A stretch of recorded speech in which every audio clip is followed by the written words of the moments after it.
Right. Evening, everyone. I shared two documents, and this one I shared initially for you to look at, and then the other one we'll discuss it in that order. And obviously, if we look at what we're doing today, is we're continuing with this, the bit around transformational leadership, and we're going to get to the nitty-gritties of those. Now, when we talk about transformational leadership, it really is about change management. And I'll talk about the second bit in a second. That is important. I mustn't forget that. So it's given us a couple of companies. Who remembers Play-Doh? Who has played Play-Doh?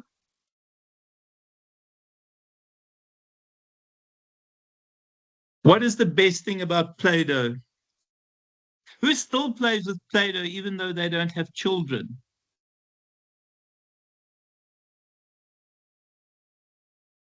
About Play-Doh. Oh, you've got it on. You've got it absolutely spot on. Smell and color. I mean, the most magnificent stuff. And you know when you're grateful, because I had kids very late, and then I carried on breeding, so I had kids very late. I mean, I had my youngest when I was 43. Is that as a 43-year-old, you can legally play with Play-Doh. Because if you play with Play-Doh as a 43-year-old, they want to institutionalize you.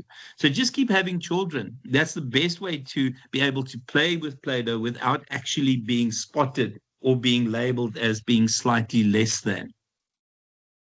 Anyone else Play-Doh? Who doesn't know what Play-Doh is? Oh gosh, I'm starting to be concerned here. But it's the top 10 businesses that, or 13 businesses. Go for it, Mohal. Mohal doesn't know what Play-Doh is. No, sir, I don't. Oh, think of it as pure magic. Does somebody want to explain Play-Doh?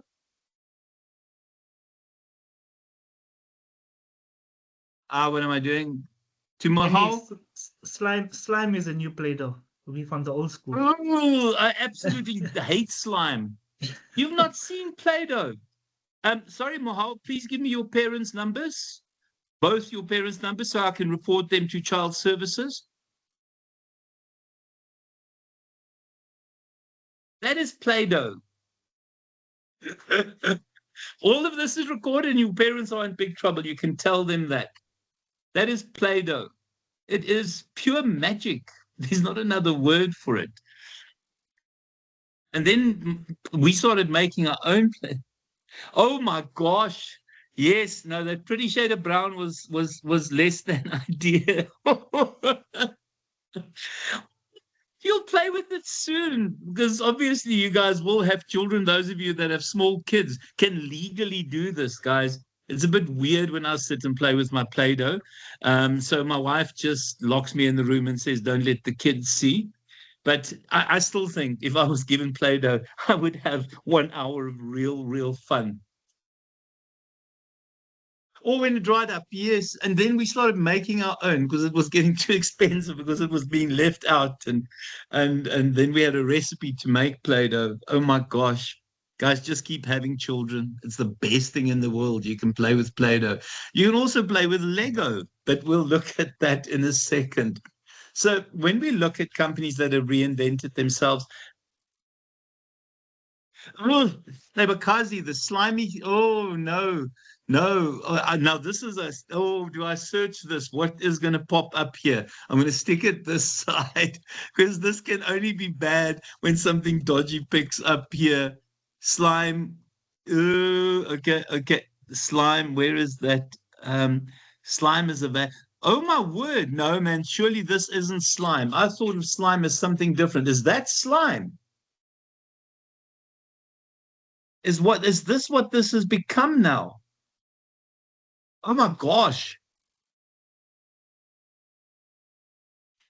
Well, I know what I want on my Christmas list. I don't even want it as a stocking filler. I want it as the main item. Imagine you hand this out in old age homes, how much better old age homes would be. It's not the green one that I'm thinking about, Michaela. Oh my gosh. Rowan, is this the one you were talking about? You get stuck in your sister's hair. Easter Day. Was that last weekend, Rowan? When it got stuck in your sister's hair? I wish any. Oh, you would have got 20. Well, oh, sorry, we're talking inflation. You got a 30% extra just for being still the person who plays with this stuff. Okay. So Amazon has changed from selling books online and then CDs online to a multi diverse organization. I mean, it literally is anything you could imagine. American Express again started off as credit cards and has become this financial giant. Chipotle. Now, I only know what Chipotle sources, so I don't know if anyone knows about this in the US. Chipotle Mexican grill. This stuff is too hot for me, so I'm not the best person to comment about it. My eyes are going to water just seeing these pictures.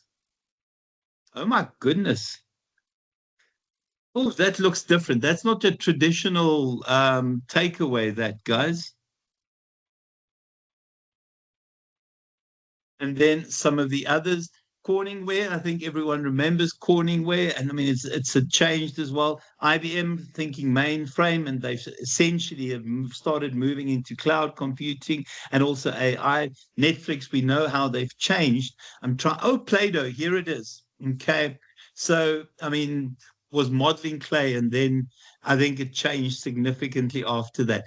I don't know what this is. Anyone know what Slack is? Ethan, do you know what Slack is? Slack app. Anyone know this? Because my 18-year-old had not heard of this or the game.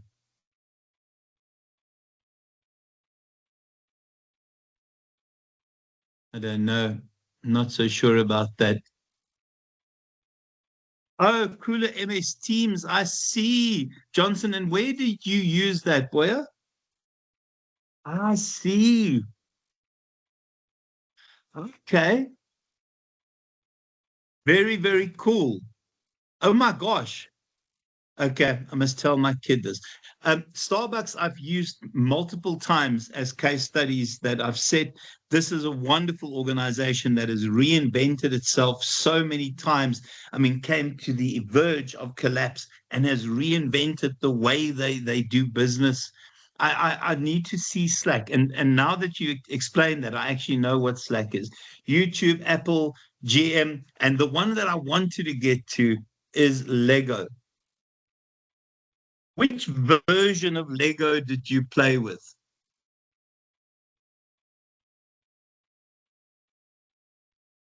Which version of Lego did you guys play with?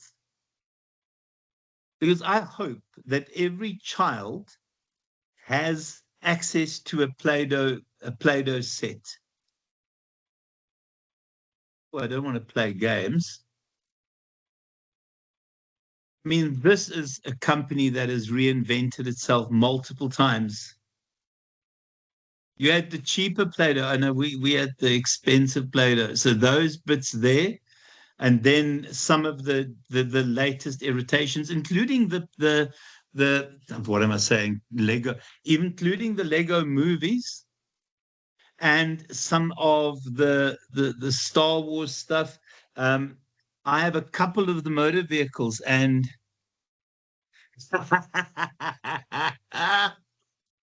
yeah. And then I have a couple of the cars. I've got two Formula One cars, but I also have, yeah, two motorbikes. The big guys motorbikes. Well, that's exactly it. I mean, about 3 years ago, I would imagine, donated. I'm going to say these big black box crates of Play-Doh, of what am I saying? Of Lego to children's homes.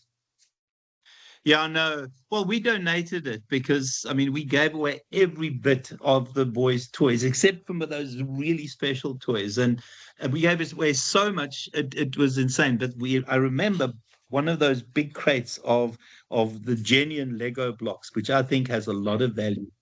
Well, Michaela, I'll ask my wife to tell you the story about how she threw our boys' Pokemon cards away. and how, yeah, some of the ones that we have found have real value. Yeah, I'm just right gonna to say, Henny, jail. you could have No, been a millionaire. well, that's exactly it, boy. Well, my wife would have been the millionaire, but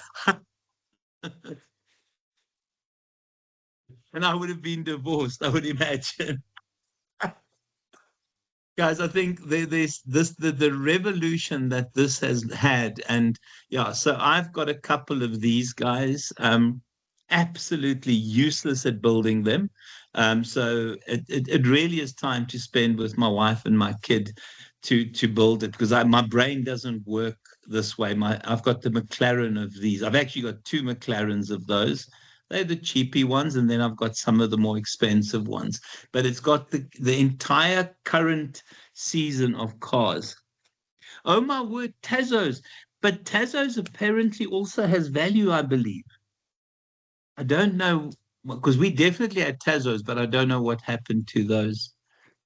But for me, a company that reinvented itself is this one, and it takes transformational leaders to assist you.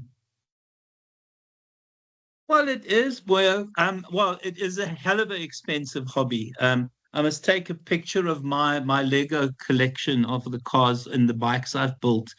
There's, yeah, it must be what, 20,000 there in terms of, but I don't pay for it. I get them as presents. I don't buy them for myself. It is an expensive hobby, but to me, my brain doesn't work that way. So I can't build it on my own. So I need assistance to actually build it, which is quite embarrassing to admit that.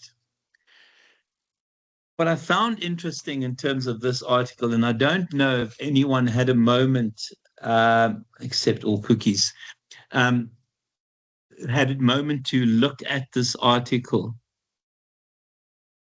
But it confirmed something that I've been saying in a number of my lectures in recent times. And it's this idea here. You know, I think people, and you'll hear me say this again when we do critical leadership, we need to question absolutely everything. Every single theory that you've been taught in your undergrad, in your postgrad, needs to be questioned. Even the stuff that I tell you, we need to start thinking critically about everything, because we tend to think that because a theory appears in a textbook and has been one of those theories that were created by seminal authors and it's lasted 100 years is still valid. I think we must remember theories are moment in time things. And what AI has done is it's taken those traditional change models, the freezing, unfreeze, unfreeze, change, refreeze, and Kotter's model, and it's thrown them. Me, there are a couple of things that we have to realize. The first one is this idea of dynamic capability, the ability to reinvent yourself. If you think how many times Lego came to the edge of bankruptcy, how are they still around? And how are they still so popular? I mean, they became a movie franchise at some point. I mean, it's astonishing how just by reading and understanding your own capabilities and getting a sense of the world, how you can survive. Think of the companies that haven't survived. And then the second one is this idea, having this compelling vision. And one of the most beautiful things, and I'm pretty sure I would have discussed this last week, is still the Martin Luther King "I Have a Dream" speech. And if you ever get the opportunity, go and watch that. And we spoke about this last week. Also, go and watch Thabo Mbeki's "I Am an African" speech. If you can watch those, you get a sense that there are still leaders out there and were leaders out there with a very, very powerful vision. And I get Trump's "Make America Great Again." It's a powerful vision. It's the interpretation of that I think, we're going to disagree on. So in terms of transformational leadership, and I think last week I would have told you guys this as well. Please remember, please take a look at Invictus, the movie Invictus. You have to watch it. There are wonderful examples of that. Has anyone had a chance to watch Invictus?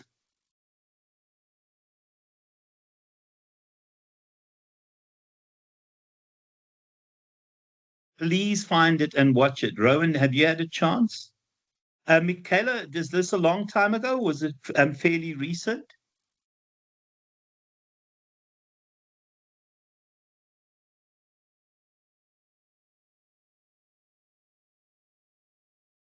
Okay. Oh, obviously.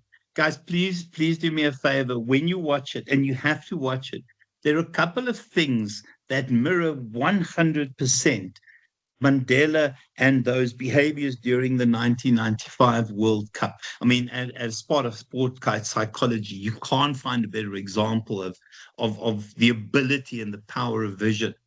So the first one is idealized behavior. So when we see transformational leaders, I think the first thing that you remember is that this is a person that is respected for morality and ethicality.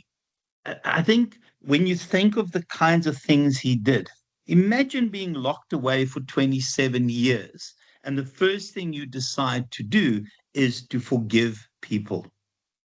If somebody had locked me away for 27 years, the last thing on my mind would be forgiveness. I can promise you that. So I don't have behavior that would be idealized. The second one, and Michaela, if you've watched it in terms of sports psychology, this person created this vision that we could use rugby, and he also had a very clear vision for South Africa, and you can listen to that vision if you find it on YouTube. But he allowed us to take rugby and turn it into an instrument of change. But for me, he created that vision that allowed Francois Pienaar and them, who on paper were nowhere near the best team in the competition. On paper would have been lucky to be the fourth or the fifth or the sixth best team in the competition to win that World Cup. And it's that power of vision. Please don't watch it for the rugby, guys. The rugby is awful. Please don't watch Matt Damon trying to be Francois Pienaar. Matt Damon is a head shorter than Francois Pienaar. So don't watch it for that.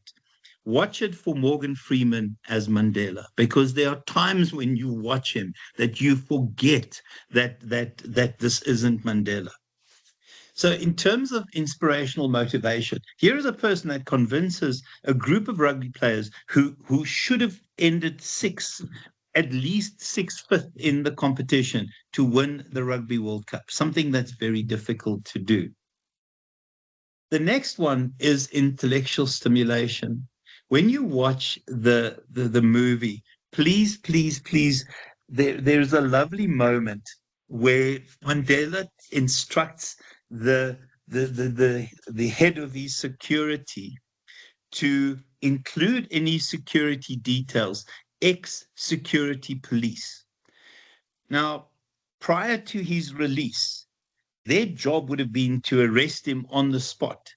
And he convinced his head of security to bring these old white security policemen in. And I'm sorry to use race now. And he said, well, they know what they're doing. They're trained incredibly well. If you want me protected, these are the guys that I want around me. And the scary thing is that every single one of those guys would have taken a bullet for him. So how do you get people to change their mindsets? That's a 180-degree shift from this is the enemy to this is my brother, this is my colleague. And then individualized consideration, another wonderful bit in the movie. And this was, for me, one of my favorite bits in the movie, is they get to this opening of a community hall, and he meets the dignitaries or the VIPs or whatever you want to call those individuals. And he turns to walk to the back of the hall, and his secretary says to him, and remember, he famously hired a white female secretary because of her competence, and I can't remember her name, but she became a celebrity in her own right. She said to him, "You've met everyone," and he said, "No, I haven't." And he walked to the back of the hall, and he greeted each of the cleaners who were standing at the back of the hall as if they were one of those VIPs. So when you think of individualized consideration, I'm telling you now, and this is going to sound, Zelda, that's it, the song, well done. Zelda definitely was Zelda. I can tell you now that most people, where they work, don't know the cleaners' names. Is that an unfair comment? Don't know the security guards' names. Who wants to be honest about that? Who knows every cleaner? Who knows every security guard's name? Who goes out of their way to learn the cleaners and the security guards' names?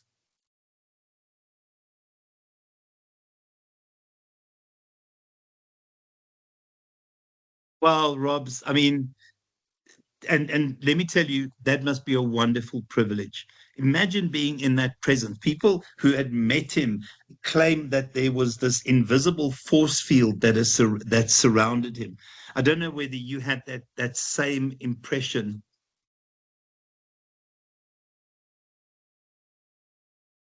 Of course, Lesang.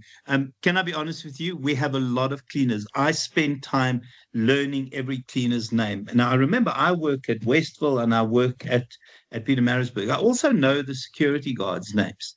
And if you want, and our students are sometimes rude. Oh, it must have been astonishing. The students are sometimes rude to our security. And if you want me to deal with you on a personal level, let me find out that you were rude to security. But Tandeka, that's wonderful. That is absolutely wonderful. What was interesting, because I know the security so well, and I'm sharing something, and it doesn't matter which campus. One of the security got into trouble with something, and I mean, this person approached me and approached me to help with disciplinary. I mean, how would they know that, and I think you guys might be aware that I have a master's degree in labor law. I mean, why would they know that about me? But it's that kind of consideration, guys. And then idealized attributes. I think it's this ability of people to identify with an individual. So, um, oh, Steph, I think Steph might have left. Stephanie might have left. Yeah, absolutely. I mean, and I don't want to share this now because I'm stealing a bit of thunder from later. But when no, I'll share this with you. I now need to remember this because I was going to use this for critical leadership. Oh my goodness me, Matilda. Um, sorry, my brain is a little. So at some point, and I'll share it now with you.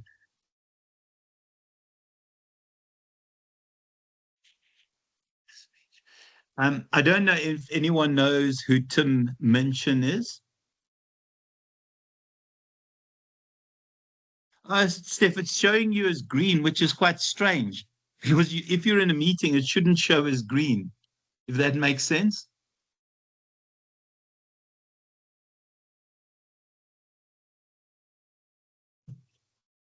Oh, Stephanie, you have secret powers there.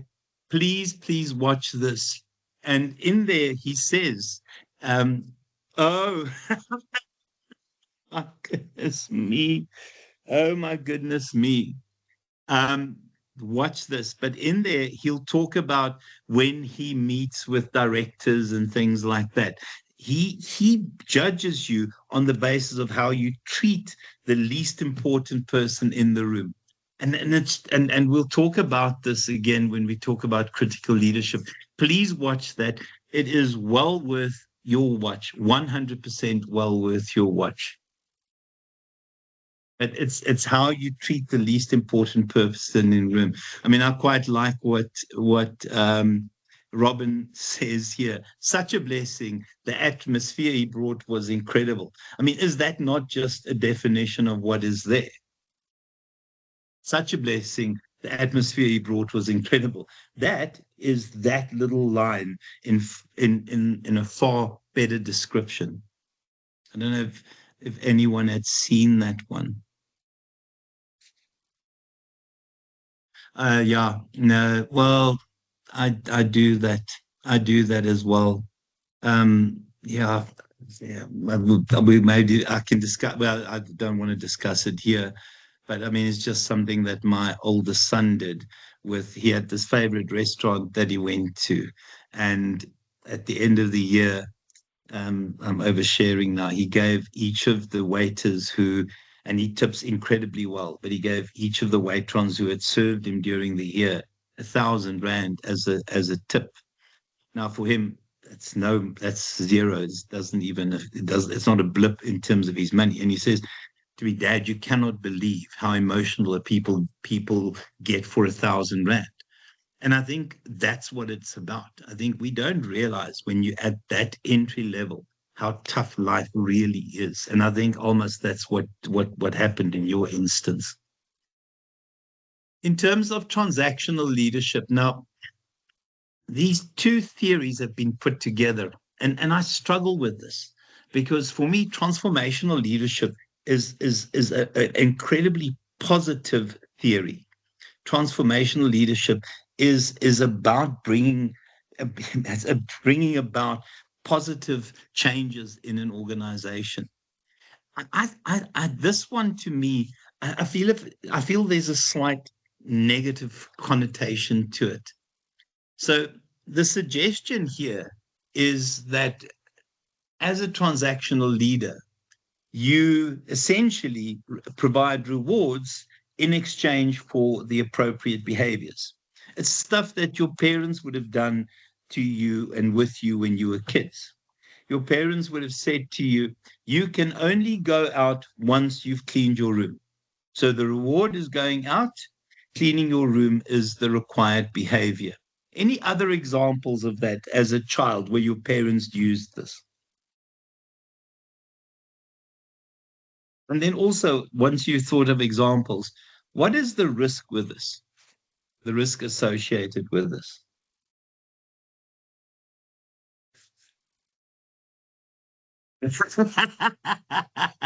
Well, mine was clean your room where you don't eat for a week. You know, I was an awful parent. It's conditional. And I think sometimes you just want people to behave because they're self-motivated and self-disciplined and understand their role in an organization. And here it is, if you, then I will. Well, that's a real concern. Or it could be that behavior is contingent upon receiving some kind of reward. I would like to think that I work in an organization where I have colleagues who will do because they are self-motivated, because they see the value in what they do, because they want to contribute in terms of changing whatever they need to change. But this is linked to transformational leadership. It's this idea that we only act because of self-interest. Any comments about that as working with people? How do you view people who only act because of self-interest, or is that everyone acts because of self-interest?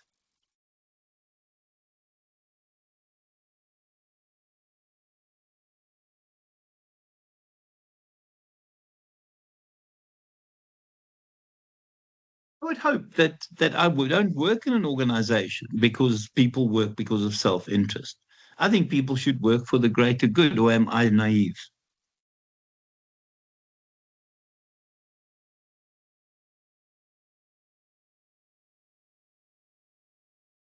Maybe that's the way to look at it, Michaela. Who, when they start a new task, go and say, "Oh, what's in it for myself?" Am I just being negative deliberately because I don't see the world this way? But remember, question everything, and I question this theory. So the three behaviors that we see from transactional leaders. The first one is contingent reward. So you're achieving a particular reward is contingent on your behavior. So we give people their expectations. Often it's about getting people to buy into what is expected. And then when they show those or deliver on those KPAs, KRAs, whatever you call it, there will be some sort of reward.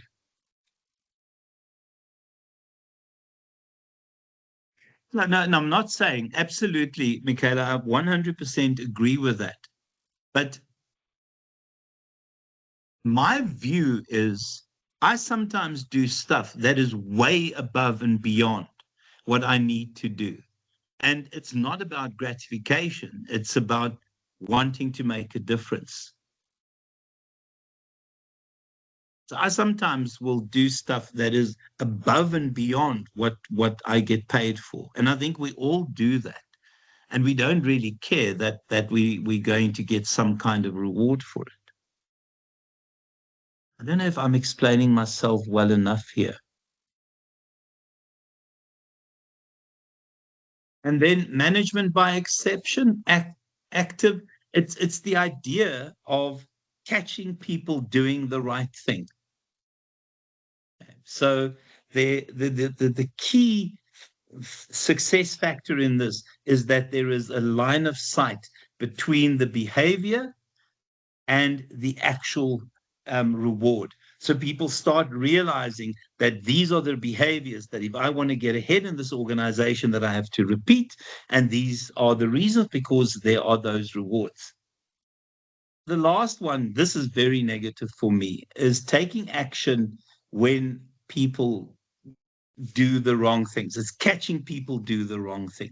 I mean, this is better, catching people do the right thing and rewarding them and creating that line of sight between behavior and reward.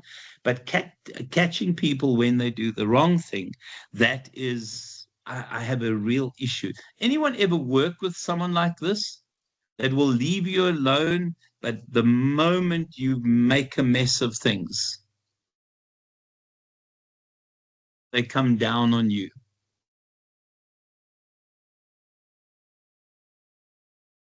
You see, that's the concerning thing for me, almost.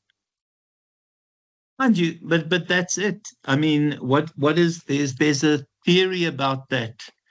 Um, there's a psychological theory about that. Oh gosh, I should know this. I'm a lecturer. Um, uh, Sorry, it'll come to me now. Man, guys, it's the primacy and the recency effect and all of those.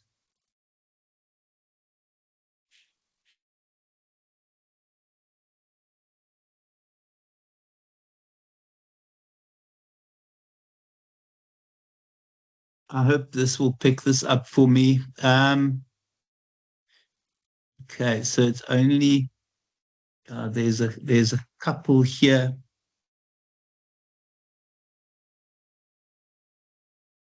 Oh well, yeah, no, 100%, Robin, and they build that into their courses as well. Is this it? Yeah, I can't remember what it's called, guys. There are other elements to it. Yes, it's the negative bias. Thank you so much for that, Almas. Well done on that. I think, you know, I think back to school. We had a guy who was this wonderful prefect and leader at school and wonderful sportsman. And in the last week, he was caught streaking through the school. And what people remember him for is not his successes on the sports field, etc. It's the fact that he decided to run naked through the schoolyard. And you can't have that one single moment define his entire school career.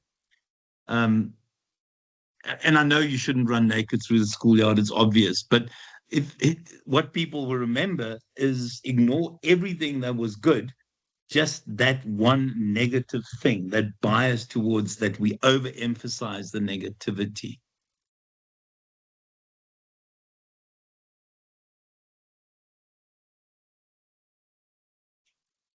And absolutely. But also part of that is the line of sight, highlighting this behavior has got you this reward. Anyone worked in a company like that? That people are waiting to catch people do something wrong. Managers are waiting to catch people do something wrong. I hope not. Guys, I'm going to stop now because I've got a class later. My apologies for being late. Earlier being late.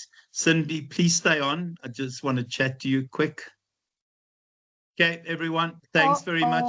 Please take care. Oh, please stop being a silly Billy now.